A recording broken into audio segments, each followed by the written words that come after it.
O grande problema da igreja de Coríntios era a vaidade que tinham. Naquele local, os dons eram manifestados de forma gloriosa.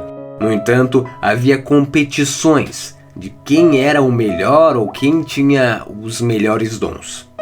Deixa eu te contar que toda essa situação gerou divisões, gerou facções, gerou panelinhas, e tudo isso acabou deixando a igreja muito fraca. O povo de Coríntios tinha se esquecido das suas origens e por isso se vangloriavam dos seus dons e da sua sabedoria, se vangloriavam da sabedoria que Deus havia dado a eles. Imagine só isso.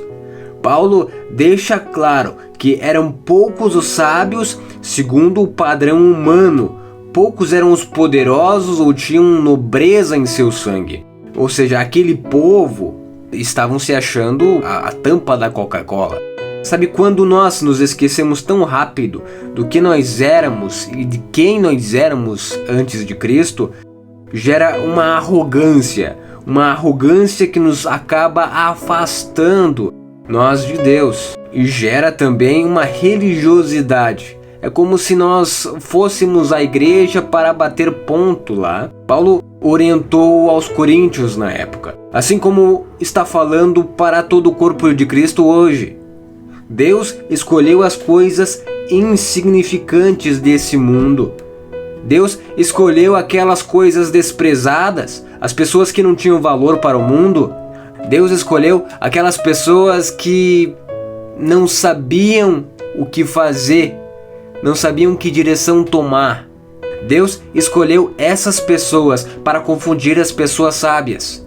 As pessoas que, de acordo com o padrão humano, eram pessoas boas, pessoas habilidosas, pessoas que tinham habilidades e poderiam ganhar muito dinheiro com o mundo. Agora, a pergunta que fica é: do que você está se gloriando se tudo que você tem, tudo que eu tenho, não foi conseguido pelo próprio mérito?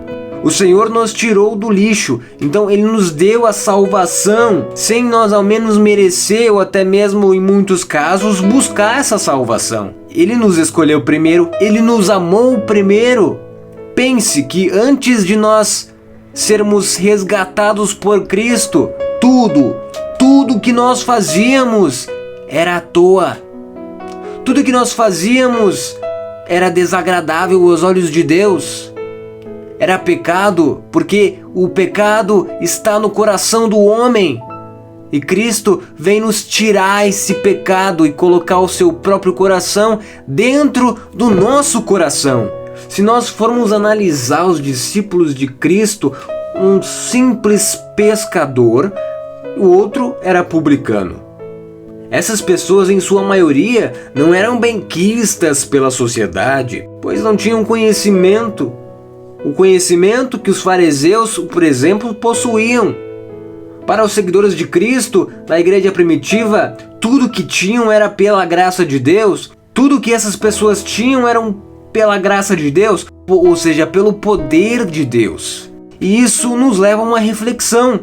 Quando nós confiamos demais em nosso braço, quando nós colocamos a nossa confiança no nosso braço, a queda é uma questão de tempo, porque somos falhos e dependemos totalmente de Deus.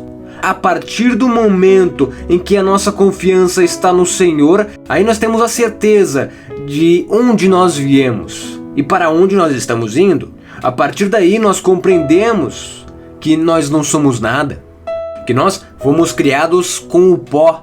E para o pó nós voltaremos. E se nós temos alguma coisa, se nós somos alguma coisa, a vanglória não é nossa.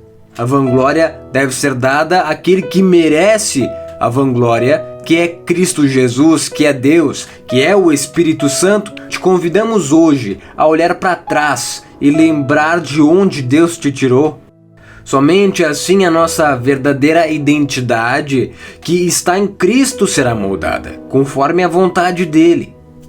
Que nós um dia possamos dizer, assim como Paulo disse lá em 2 Coríntios 12:9, eu me gloriarei nas minhas fraquezas, para que o poder de Cristo habite em mim.